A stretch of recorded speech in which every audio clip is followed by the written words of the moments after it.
Hello ನನ್ನ ಆತ್ಮೀಯ ಸ್ನೇಹಿತರೆ ಹಾಗೂ ನನ್ನ ಮುದ್ದು ಮಕ್ಕಳೇ, ಚೆನ್ನಾಗಿದ್ದೀರಾ ಎಲ್ಲರೂ?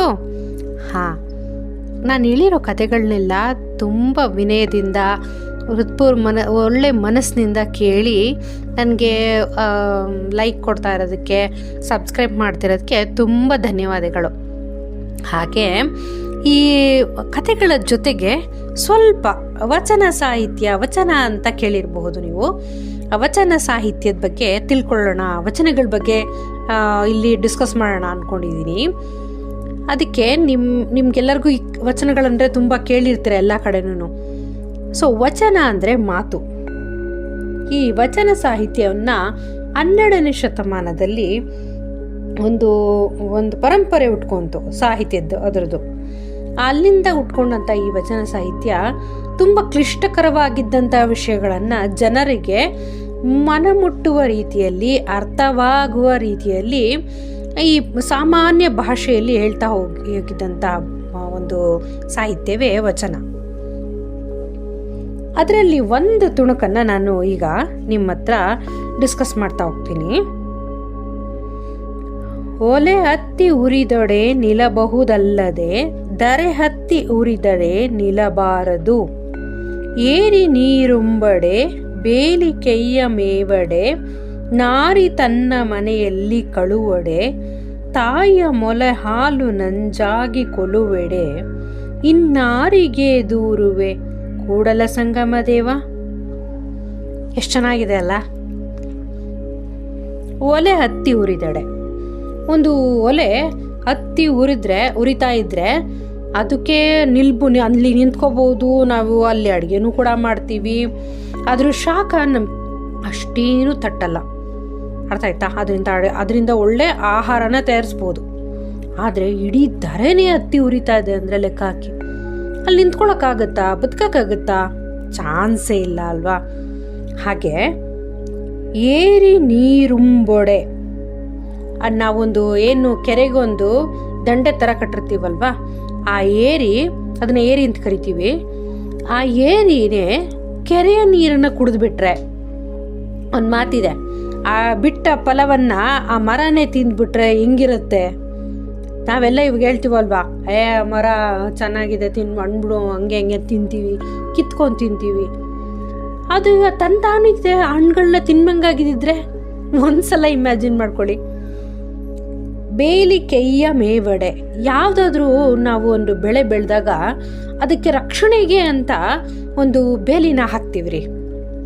ಹಿಂಗೆ ಅಂದರೆ ಆ ಬೆಳೆಗಳೆಲ್ಲ ಹಾಳಾಗಬಾರ್ದು, ಯಾರು ಅದನ್ನು ಸಡನ್ನಾಗಿ ಮುಟ್ಟಬಾರ್ದು, ಹಾಳಾಗಬಾರ್ದು ಅನ್ನೋದಕ್ಕೊಂದು ಉದ್ದೇಶ ಅಷ್ಟೇ, ಇನ್ನೇನು ಅಲ್ಲ.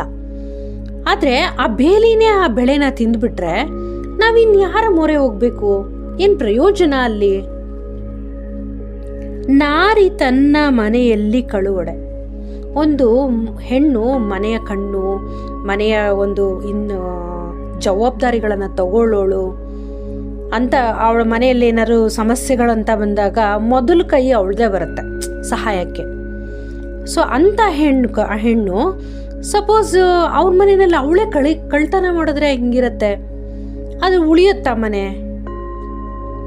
ತಾಯಿಯ ಮೊಲೆವಾಲು ನಂಜಾಗಿ ಕೊಲುವೆಡೆ, ಒಂದು ಪಕ್ಷ ಪ್ರಪಂಚದಲ್ಲಿ ಎಲ್ಲ ಹಾಲು ಹಾಳಾಗ್ಬೋದು, ವಿಷ ಆಗ್ಬೋದು, ಏನು ಬೇಕಾದರೂ ಆಗ್ಬೋದು. ಪ್ರಪಂಚದಲ್ಲಿ ಕೆಡದಲ್ಲೇ ಇರೋವಂಥ ಪವಿತ್ರವಾದ ಒಂದು ಹಾಲು ಅಂದರೆ ತಾಯಿಯ ಎದೆ ಹಾಲು. ಅಂಥ ಹಾಲು ಕೂಡ ವಿಷ ಆಗ್ಬಿಟ್ರೆ ನಾವಿನ್ನೇನು ಹೇಳೋದು? ಏನು ಮಾತೇ ಇಲ್ಲ ಅಲ್ಲಿ. ಅದು ಯಾಕಂದರೆ ತಾಯಿ ಅಂದ್ರೇ ಒಂದು ಅಲ್ಟಿಮೇಟ್ ಅಂತ ನಾವು ಅಲ್ಲಿ ಅದಕ್ಕೊಂದು ಸ್ಥಾನ ಕೊಟ್ಬಿಟ್ಟಿದ್ದೀವಿ. ಆ ತಾಯಿ ಎದೆ ಹಾಲು ಅಂದರೆ ಮತ್ತೆ ಅದಕ್ಕೆ ಬೇರೆ ಸಮನಾದ ವಸ್ತು ಇಲ್ಲ, ವಿಷಯ ಇಲ್ಲ. ಅಂಥ ಒಂದು ಎದೆ ಆ ಹಾಲು ನಂಜಾಗ್ಬಿಟ್ರೆ, ವಿಷ ಆಗ್ಬಿಟ್ರೆ, ನಂಜು ಅಂದರೆ ವಿಷ ಆಗ್ಬಿಟ್ರೆ ನಾವು ಯಾವ ನಂಬೋದು? ನಂಬಿಕೆ ಅನ್ನೋದಿಂದ ಇರುತ್ತಲ್ವ. ಪ್ರಪಂಚ ನಿಂತಿರೋದೇ ನಂಬಿಕೆ ಮೇಲೆ. ಆ ನಂಬಿಕೆಗೆ ಹೊಡ್ತಾ ಬಿದ್ದಾಗ ನೀವೇನು ಮಾಡಿದ್ರೂ ಅದಕ್ಕೆ ಪ್ರಯೋಜನ ಇಲ್ಲ. ಇನ್ನಾರಿಗೆ ದೂರುವೆ ಕೂಡಲ ಸಂಗಮ ದೇವ, ಇನ್ಯಾರಿಗಪ್ಪ ಹೇಳಿ? ನಾವೀಗೆಲ್ಲ ಕೊಟ್ಟಿರೋ ಒಂದು ಎಕ್ಸಾಂಪಲ್ಸ್ ಎಲ್ಲ ಭಗವಂತನಿಗೆ. ಭಗವಂತ ನಮ್ಮನ್ನು ಕಾಯ್ತಾನೆ, ನಮ್ಮ ಹಿಂದೆ ಇದ್ದಾನೆ, ನಮ್ಮ ಜೊತೆಗಿರ್ತಾನೆ ಅಂತ ನಾವು ಪ್ರತಿ ಸಲ ಪ್ರತಿ ಕೆಲಸ ಮಾಡುವಾಗ್ಲೂ ಅವನನ್ನು ನೆನೆಸ್ತೀವಿ. ಅಂಥ ಒಂದು ಭಗವಂತ ದೈವ ಮುನಿದ್ರೆ ನಾವಿನ್ಯಾರನ್ನ ರಕ್ಷಣೆ ಕೇಳೋಕೆ ಹೋಗೋದು? ಇಲ್ಲ ಅಲ್ವಾ? ಯಾಕಂದರೆ ನಾವು ಎಲ್ಲ ಎಲ್ಲೆಗಳಿಂದ ಆಚೆ ಹೋಗ್ಬೋದು, ಭಗವಂತನ ಎಲ್ಲೆಯಿಂದ ಅಂದರೆ ಭಗವಂತನ ಗಡಿಯಿಂದ ನಾವು ಆಚೆ ಹೋಗೋಕ್ಕಾಗಲ್ಲ. ಅವನ ದೃಷ್ಟಿ ಎಲ್ಲ ಪ್ರತಿ ಅಣು ತೃಣದಲ್ಲೂ ಇರುತ್ತೆ.